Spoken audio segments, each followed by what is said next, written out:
I'm Shahar Azani, and welcome to this JBS very special, coming to you all the way from northern Israel.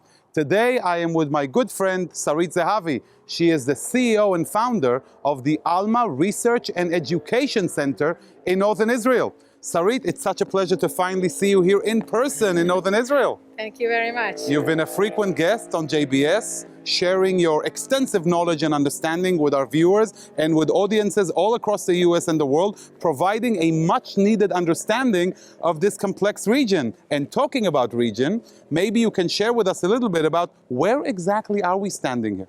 We are standing actually below the Israeli-Lebanese border, very, very close to the maritime border that was just agreed between Israel and Lebanon last week in an agreement that was signed between the two countries. And we'll discuss this soon. And below us, it's Rosh Hanikra. And next to us, by the way, a beautiful touristic site I recommend to everybody to come and see. And behind us, you can see the Western Gully. The differences of the heights are really, really important. It's all about security as well. When we stand on top, you can understand why it's so important for us to have this view on top to secure the state of Israel from below. I don't know if the camera can see, but there are also IDF Navy ships behind us over there, securing the seashore of Israel. Incredible. So there is a reason why we're here, because the Alma Research and Education Center covers much of the situation that pertains to northern Israel. And when we're saying northern Israel, we're talking about Lebanon, Syria, and even beyond. So the issue of the UAVs currently used in the Ukraine by the Russian, manufactured by Iran, are very much relevant to what's happening here. Explain to us a little bit about this topic. What is it and why is it so important to the topics that you're researching? I must say a few things around that. First, Iran is a leading power in developing and manufacturing of UAVs, whether it's attacking UAVs that are for intelligence gathering, for smuggling, or for suicidal, crashing, kamikaze UAVs, if you like, crashing into the target. These UAVs are being provided to the proxies of Iran in the Middle East in the past decade, maybe even more than a decade. Hezbollah itself in Lebanon is holding around 2,000 UAVs. Some of them are the same UAVs that are used in Iran, in Ukraine, sorry. So you're saying that Hezbollah, the Shiite terrorist organization, the Iranian proxy, is holding almost, what, 2,000 of these? Yes. That's army level. I must tell you something. When we published this assessment of 2,000 UAVs in the hands of Hezbollah, we published actually a report of 50 pages that elaborates all 50 types of UAVs that Iran manufactures and actually develops. Some of them were developed originally by Iran. All reporters quoted the report, but actually they quoted only this line, saying that Hezbollah is holding 2,000. It was a surprise for everybody. Now, after we have seen the amounts that are being used in Ukraine, we understand that maybe this was an understatement with regard to Hezbollah. We saw how the proxies of Iran are using this here in the Middle East against the UAE, against Saudi Arabia, to remind everybody what happened in Aramco in 2019, that actually, stopped the manufacturing of oil for about at least a few days. UAVs can cause damage. They are very accurate. They are for very long distances. Those who are used in Ukraine are for a distance of around 2,000 kilometers. That's a long distance. In this region, we understand the context of that distance. Moreover, Iranian UAVs were provided to Venezuela, which is, I don't know, 2,500, 3,000 kilometers from Miami. Right. Take that in consideration. So what's happening now, to the best of your understanding, as far as the usage of these UAVs in the Ukraine? What are the Iranians doing there? The Iranians became a supplier of aerial attacking force and power to the Russians. UAVs, it was confirmed that this is what they provided, but we already seen reports that it may be not only UAVs, maybe also a different kind of cruise missiles and missiles. Again, if we compare that to the arsenal in the hands of Hezbollah, They have tens of thousands of missiles over here in Lebanon. And the same types can be provided to Russia as well, that we understand now that has problems with lack of ammunition. So Iran, you're talking about Venezuela, we're talking about Saudi Arabia and the UAE, Israel, Lebanon, Syria, a major destabilizer of in this region, not to mention what we've seen recently, Iraq, not to mention what we've seen recently, what's happening within Iran with Mahsa Amini and what they're doing to their own civilians.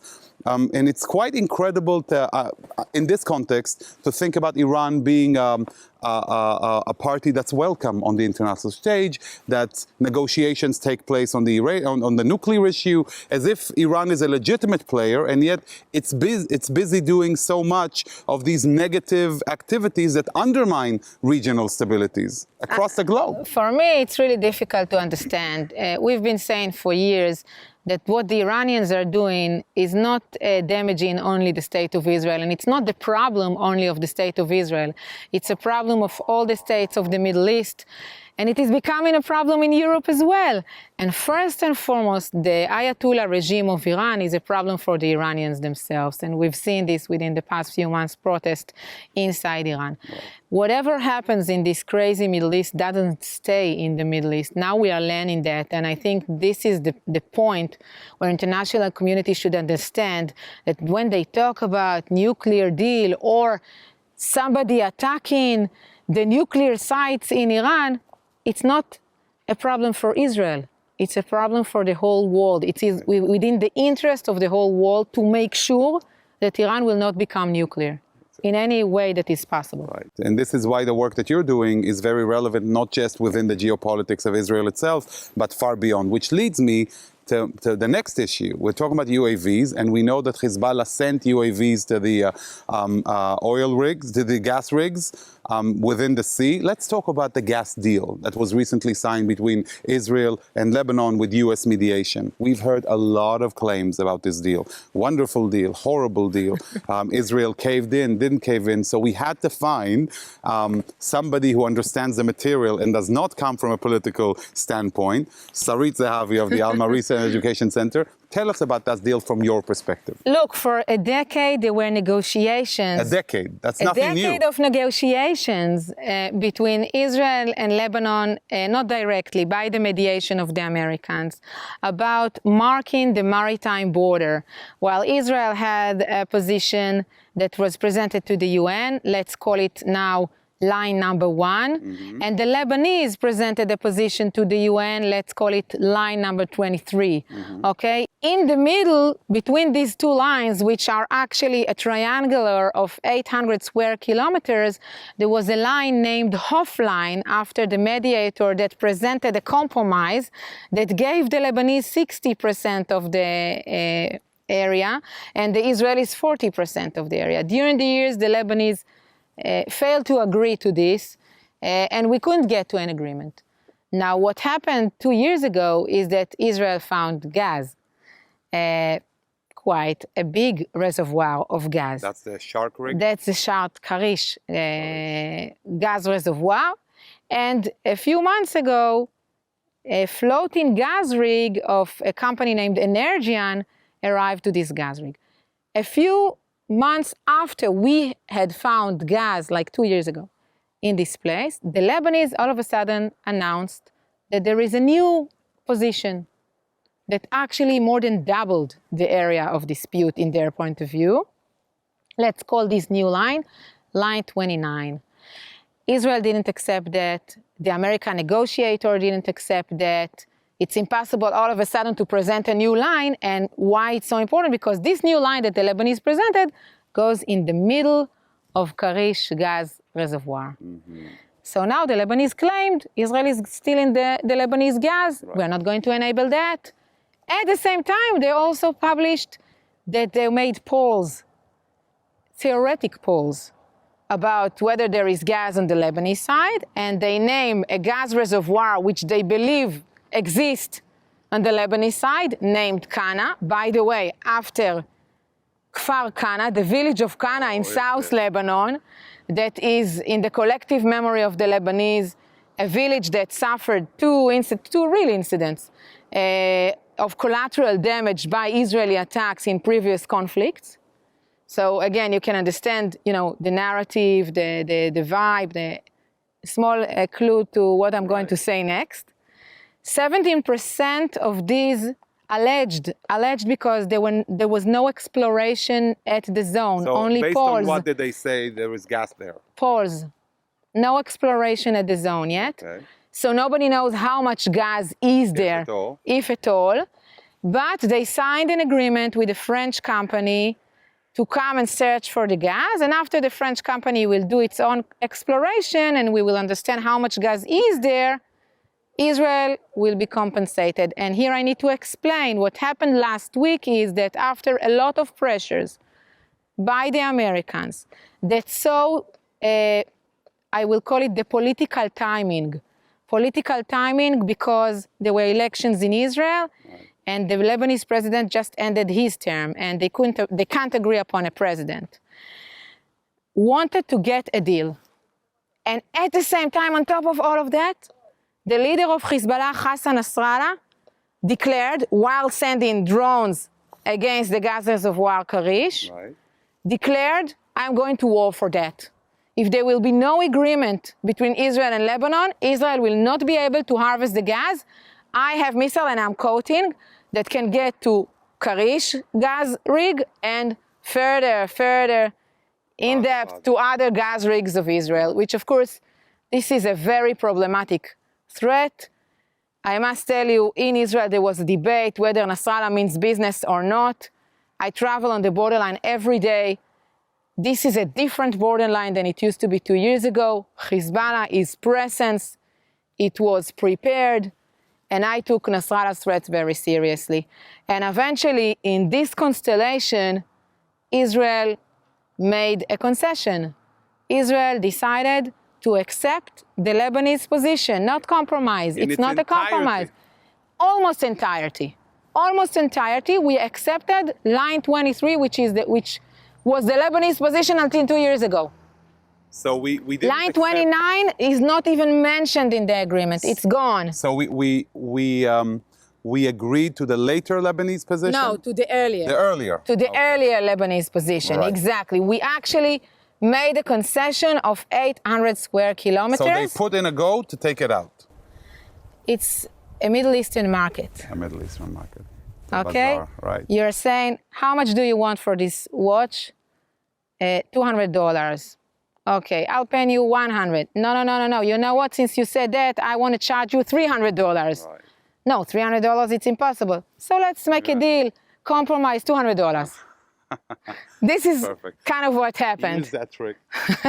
Kind of what happened here. Right. Except for 5 kilometers. Okay. 5 kilometers from the seashore where we are into the sea, where Israel marked the border along its position, its original position of Israel, by buoy lines, was accepted by the Lebanese as the status quo, not the international border. Right. As the status quo. Like, let's keep the status quo at these first 5 kilometers. For them in Hezbollah, Israel is a status quo, right? Like, they don't even... No, more than that. After the agreement was signed, Hezbollah announced that these 5 kilometers are occupied territory by Israel.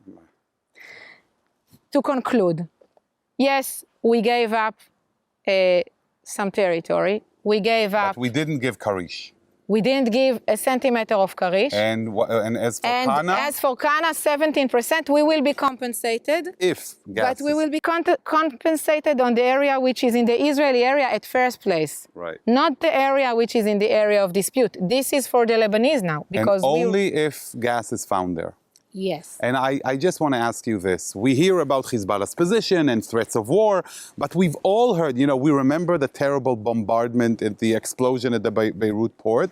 We remember what happened in general in Lebanon when it comes to the terrible economy. The situation there is still bad. The situation there is deteriorating as we speak. So, and we've seen that continuous deterioration. Under these circumstances, you deem Hezbollah's threat to be credible? What does it have to lose? If there is war, again, I'm not saying that there is war tomorrow. Right. I'm just not trying even. to understand if the situation in Lebanon hampers their desire to go to war because they're more focused on It's what's kind of happening. a very fragile balance, Right. and you mentioned the economic situation, because if they have nothing to lose, Right. and they know that if Lebanon will be damaged by war, and there will be a lot of Israeli attacks as well, eventually what will happen is that a lot of money, international money, will get into Lebanon. And all the conditions that we see today for this international aid will disappear if there is war. So I'm not saying that Hezbollah wants to open war tomorrow, but I'm saying that all of us, Israelis and in the West, should pay attention to the fact that Hezbollah was willing to take the risk of war, which it was not willing to take this risk in the past 15 years since the previous conflict in 2006. But I just want to conclude something about... So deterrence is not for good. Deterrence is never for good. I want to conclude something about the gas.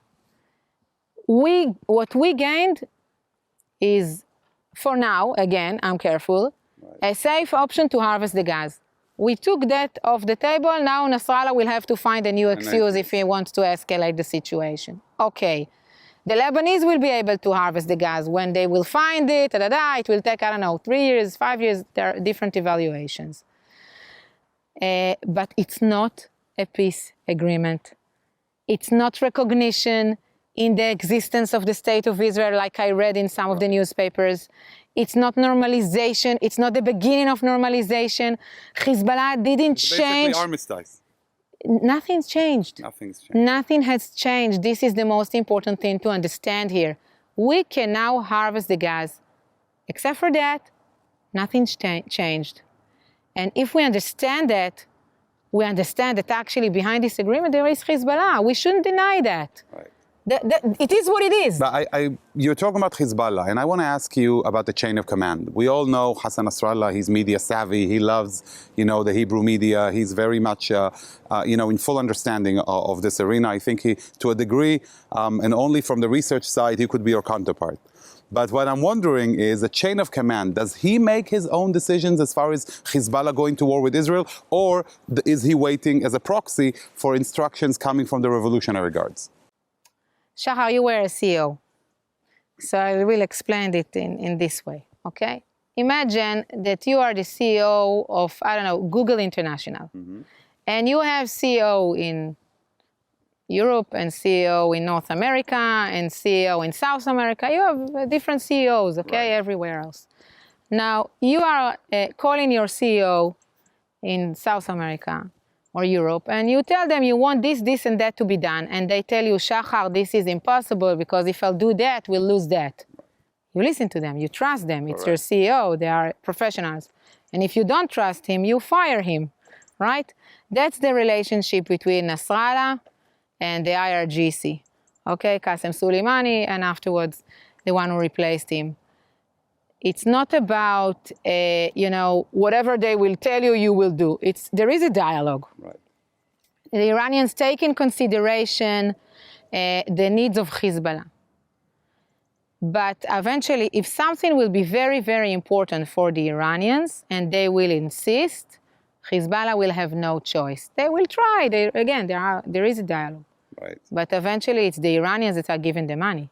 No doubt, and the ideology, and the platform. Look, Nasrallah, the leader of Hezbollah, and Hezbollah is educating its people to be loyal before to the Lebanese state, first to be loyal to the supreme leader of Iran. That's the education, let's not be mistaken. Right. And we see this all the time. Yesterday I took a group to the Lebanese border, and I gave them... Not too far from here. No, it's, 100 meters from us, maybe less. I took the group, I gave them binoculars. He took the binocular, one of the group members, he looks up, maybe 400 meters from us, and he says, I see an Iranian flag. This is what we see on the border, pictures of Qasem Soleimani and Iranian flags. And we're talking a lot about Iran's influence in the region, the negative influence, the regional destabilizer. And I want to ask you about something that's been happening recently. And we've seen that a lot. We hear from foreign reports about incidents around Damascus and certain explosions happening in those areas attributable to, a certain Middle Eastern superpower. And I'm wondering what's behind Iran's armament of its proxies in the region. How does it work? You recently published a report talking about these supply lines. Share a little bit about what it means, because I think so many of our viewers just miss it, or it's a sub-headline, and yet it has so much strategic significance to understand what's happening here. What you're saying is all about, this is the startup nation. Right. Israel had to fight what Iran is doing in Syria and in Lebanon. Israel had to fight the fact that Iran is trying to bring advanced ammunition. I'm not talking about bullets and rifles. I'm talking about advanced missiles into the region from what we call the corridor, that its starting point is in Tehran, right, through Iraq, then goes in the middle of Iraq, below the Kurdish areas, through a border crossing named Abu Kamal between Syria and Iraq that became like an Iranian town, if you like, all the way either to Aleppo or Damascus, and from there to Lebanon, to Hezbollah. Israel had to find a way to fight this. How do you fight this without war? That's the campaign between the wars. You mentioned a very important point, the campaign between the wars. CBW, it's going to be learned now in the colleges about security. Right. It's a new trick. Right. What's the trick? The trick is, yes, we are attacking ammunition. We want these shipments to stop. We don't want war, and that's why, and you mentioned that beautifully, we don't claim responsibility for the specific attack. And if responsibility is being claimed by Israel, it's because somebody was on its way to carry out a specific attack in a specific place, and we had to prevent that. The rest of that, in 90% of the cases, it's reports in Syria that there was an Israeli attack, and I don't know, it probably happened, or sometimes it happened, or in most cases it happened. We cannot prove that, but we can evaluate. Now, what we have found out in our report is kind of a graph, okay? I'm saying a corridor, land corridor, aerial corridor, maritime corridor. At first... So Iran is really busy extending its hegemony beyond its borders in every area it can in order to achieve its overarching goal of dominion. If the cat cannot enter from the door, it is entering from the window. If not from that window, it will be from that window. And this is exactly what is happening. They cultivated the land corridor. It became difficult when they just started their presence in Syria. So they moved more smuggling to the maritime corridor, to the aerial corridor. We've seen flights from Tehran to Beirut with ammunition. We've seen flights. Are they using civilian airplanes? Civilian airplanes. Commercial. It could be commercial. Don't civilian. fly Tehran, Beirut, or Tehran, Damascus. You may have rockets below your chair. There is a tip for you guys. We've seen flights, and that's why eventually somebody, bombed the international airport of Damascus to send a clear message: this cannot continue. And it was shut down for 2 weeks, and nobody reported it, or hardly reported it. It didn't get, to the front news. And today what we see is the Iranians understand that, again, the aerial corridor, the maritime corridor becoming more difficult. So they're moving backwards to the land corridor. And this is what our report is about. The fact that what they are doing is building civilian presence in key places, such as Abu Kamal, the border crossing between Iraq and Syria. And on top of this civilian basic, they can build a military base. This is a perfection of the human shield situation that we've seen in Gaza and Lebanon. The understanding that these people will defend their war machines. That's their strategy. That's the strategy. In Lebanon, we've seen that clearly. It's even easier than in Syria because the population is Shiite. In Syria, we don't know, because there was a demographic change in Syria that it's too soon to evaluate. But yes, this is what they're doing. There is what we call an Iranian neighborhood inside Damascus. An Iranian neighborhood inside Damascus, that actually you see Iranian symbols, you see posters of Qasem Soleimani, you see Shiite symbols inside Damascus. Bashar al-Assad who is, you know... Like current if you get to president of the desk of the hotel, you all of a sudden see a picture of one of these Iranian generals in the region. And Assad maybe, I don't know, but not on that wall, I'll put it this way.